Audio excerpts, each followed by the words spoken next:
सरकटा एक ऐसी urban legend जो अपने खोई हुई सर की तलाश में रात के अंधेरे गलियों में घूमता रहता है।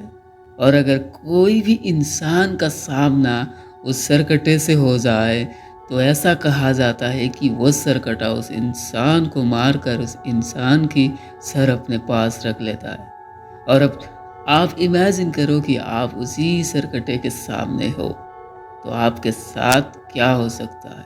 वेल दोस्तों, आज की इस वीडियो में हम एक ऐसी ही कहानी को सुनने जा रहे हैं। तो चलो बिना देरी करके इस वीडियो को जल्दी से शुरू कर लेते हैं। हेलो, मेरा नाम है मयंक और मैं एक मल्टीनेशनल कंपनी में एज ए ब्रांच मैनेजर काम करता हूँ। मुझे एक दिन ऑफिस से घर जाने में बहुत लेट हो जाती है। उस समय पर सर्दी का मौसम चल रहा था और ऊपर से बहुत तेज सर्दी भी था, और इसी वजह से रात भी बहुत जल्दी हो गई थी। लेकिन मेरे ऑफिस से घर जाने का रास्ता तकरीबन 1 से 1.5 घंटे का है और रात बहुत हो चुकी थी, 11 बजने वाले थे। लेकिन मुझे अपने घर जाने का एक शॉर्टकट रास्ता भी मालूम था, जिससे अगर मैं अपने घर जाऊं तो तकरीबन आधे से पौने 1 घंटे तक पहुंच जाऊंगा। लेकिन ऐसा कहा जाता है कि रात के 10 बजे के बाद कोई भी इंसान उस रास्ते से नहीं जाता, क्योंकि लोगों का मानना है कि उस रास्ते पर रात के 10 बजे के बाद एक बिना सिर का आत्मा घूमता हुआ नजर आता है। वेल, मैं इन सब पर भरोसा नहीं करता, और ऊपर से बहुत तेज ठंड भी था और रात भी बहुत हो गई थी। इसलिए मैं उसी रास्ते से जाने का फैसला करता हूँ। और उस रास्ते में चलते चलते तकरीबन मुझे आधे घंटे हो गए थे। आधे घंटे तक सब कुछ नॉर्मल था, लेकिन आधे घंटे के बाद मैंने सामने किसी को देखा। मैं दूर से देख रहा था, मुझे देखकर समझ नहीं आ रहा था कि वो कौन है, इंसान है या फिर कोई आत्मा।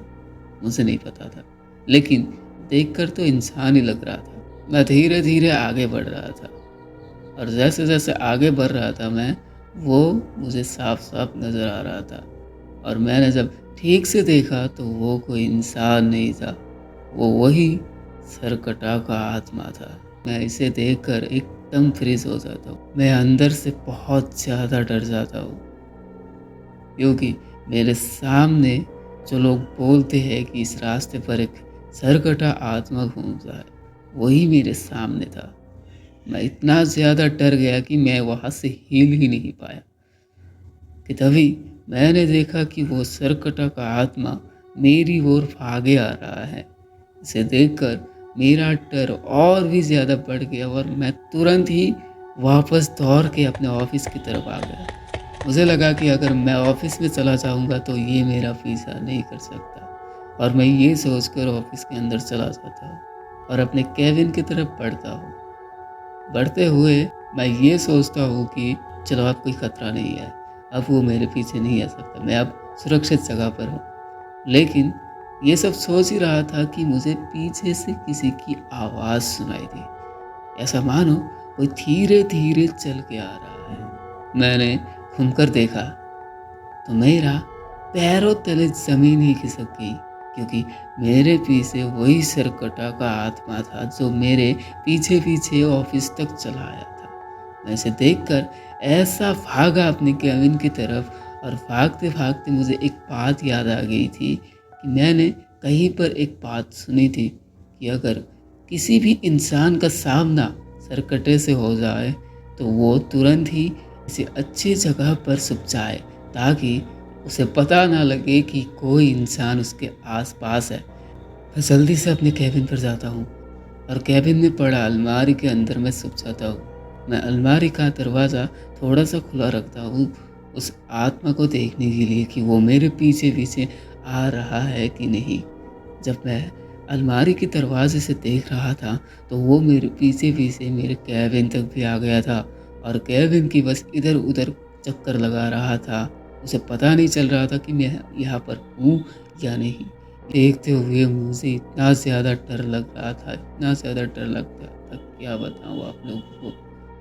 खैर, तकरीबन आधा घंटा पार हो चुका था और वो आत्मा यहाँ से जाने का नाम ही नहीं ले रहा था।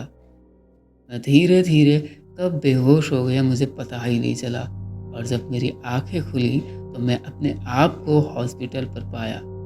मेरे दोस्तों और घर वालों ने मुझसे पूछा था कि रात को तू उस ऑफिस के अलमारी के अंदर क्यों छुपा हुआ था। मैंने सबको बताया मेरी कहानी, लेकिन कुछ लोग मेरी कहानी पर भरोसा किया और कुछ लोगों ने नहीं। जिन लोगों ने मेरे कहानी पर भरोसा किया उन लोगों ने मुझे एक ही सलाह दिया कि कभी भी उस रास्ते से दोबारा जाने का मत सोचना। और यहाँ पर मैं आपको भी यही सलाह देना चाहूँगा कि अगर आप कभी भी ऐसी सिचुएशन में फंस जाए और आपको कहीं पर जल्दी जाना हो और जल्दबाजी में आप कोई ऐसा रास्ता मत चुन लेना जिस रास्ते का कहानी बहुत ज़्यादा भयानक और खौफनाक होती है। दोस्तों, आज के लिए बस इतना ही। उम्मीद करता हूँ कि आप लोगों को ये कहानी पसंद आई होगी, और अगर पसंद आई होगी तो इस चैनल को सब्सक्राइब कर लेना ऐसे ही और हॉरर स्टोरी सुनने के लिए। तो मैं मिलता हूँ आप लोगों के साथ अगली कहानी में, तब तक के लिए बाय।